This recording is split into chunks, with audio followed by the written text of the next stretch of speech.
नमस्कार प्रेक्षकांनो, ठरलं तर मग या मालिकेच्या आजच्या भागामध्ये आपण पाहणार आहोत की कल्पना आणि प्रताप विचार करतात की आपण रविराजला जाऊन भेटूयात, निदान आपल्याकडून काहीतरी पाऊल उचलूयात ना. प्रतापला देखील तिचं म्हणणं पटतं आणि दोघेही रविराजला भेटण्यासाठी त्याच्या घरी जातात. आता सायली जेव्हा त्यांचं हे बोलणं ऐकते तेव्हा तिला आनंद होतो आणि ती देवापुढे साखर ठेवते. देवाला प्रार्थना करते की देवा, माझ्याचमुळे कळत नकळतपणे या नात्यामध्ये दुरावा आलाय, सगळी नाती पहिल्याप्रमाणे कर. इकडे प्रतिमा फ्लॉवर पॉटमध्ये फुलं ठेवत असते तेव्हा तन्वी तिला पाहते आणि माझं आयुष्य बर्बाद करून तू आनंदामध्ये आहेस हे काही मला बघवत नाहीये. तुझ्या आयुष्यामध्ये असे फुलं नाहीत तर काटेच यायला पाहिजेत.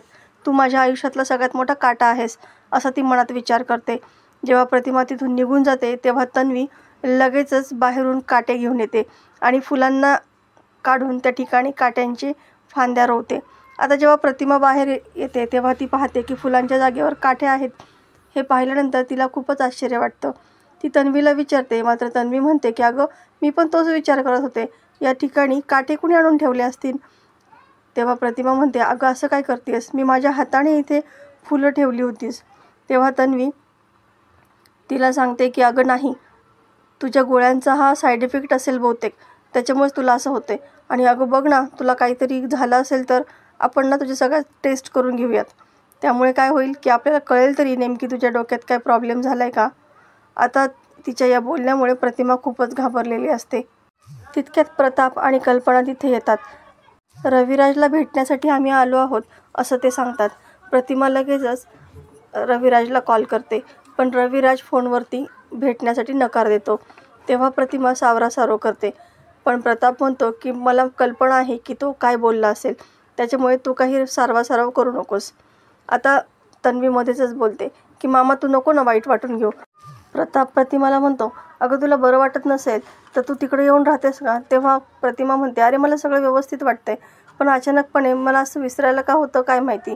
कल्पना म्हणते, अगं नको एक विचार करू.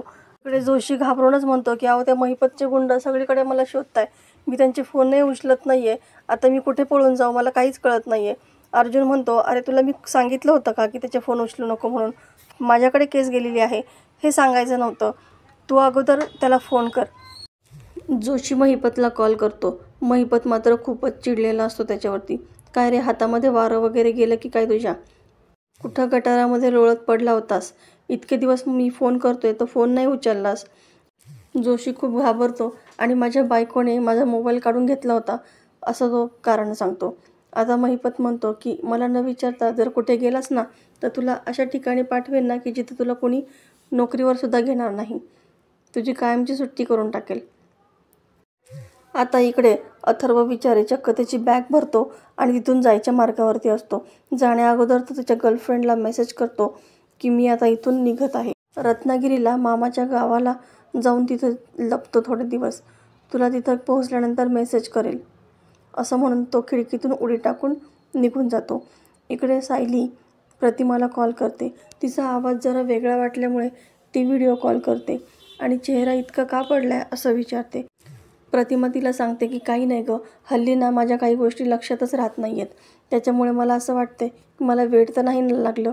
त्यावेळेस सायली तिची खूप प्रेमाने समजूत काढते, अहो माझासुद्धा मोबाईल त्या दिवशी सापडत नव्हता, दिवसभर शोधला, मग यांनी फोन केला तेव्हा तो पर्समध्ये सापडला, मग याला काही वेंधळेपणा म्हणायचं का.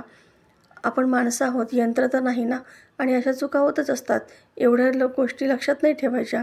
आधीच तुमच्या स्मृतीवरती खूप ताण आहे की नाही, आणि मग अजून लोड नका घेऊ तुम्ही, सगळं नीट होईल. तेव्हा सायलीशी बोलून प्रतिमाला खूपच छान वाटतं. आता दोघींचं बोलणं प्रिया ऐकते आणि ह्या मायलेकींना मी कसं वेगळं करू, मी कुठलाही प्लॅन केला तरीसुद्धा ही सायली मिठाचा खडा टाकायला तयारच असते. आता इकडे चैतन्य जेव्हा खोलीमध्ये कॉफी घेऊन येतो त्यावेळेस तिथे अथर्व नसतो. तो सगळीकडे शोधतो, त्याची बॅगही नसते. अर्जुनला तो सगळं सांगतो. अर्जुनला सुद्धा खूप मोठा धक्का बसतो. आता काय करावं हे काही सुचत नाही. दोघेजण मिळून त्याचा शोध घ्यायचा प्रयत्न करतात. अर्जुन सांगतो की कदमांना फोन कर आणि अथर्वचं लोकेशन ट्रेस होते का विचार, मला त्याचे सगळे कॉल डिटेल्स, मेसेजचे डिटेल्स सगळे मिळायला पाहिजेत. चैतन्य म्हणतो, अर्जुन सॉरी, मला जर असं माहिती असलं ना की हा पळून जाईल तर मी त्याच्यावरती जास्त लक्ष दिलं असतं. आता आता इकडे कल्पना डबा काढण्यासाठी स्टूलवरती चढते आणि सायली तिला अडवत असते की आई तुम्हाला जमणार नाही, डबा जड आहे, तुम्ही ऐका माझं. पण ती सायलीचं काहीच ऐकत नाही आणि तिचा पाय घसरून ती खाली पडते. इकडे अश्विन तन्वीला कॉल करतो आणि तन्वी मुद्दामच त्याचा कॉल घेत नाही. थोडासा दुरावा राहिला आपल्यामध्ये तरच आपलं प्रेम वाढेल ना आणि सुपरफास्ट स्पीडने मी सुभेदारांच्या घरामध्ये येईल असं ती स्वतःशीच बोलते आणि अश्विनचा कॉल काही घेत नाही. अश्विन मात्र वारंवार तिला फोन करत असतो. तो स्वतःशीच म्हणतो, अगं तन्वी, तू जर फोन उचलला नाही तर मला कसं कळणार की तू कुठे आहेस आणि कशी आहेस. आता इकडे विमल येते आणि कल्पनाला उचलते.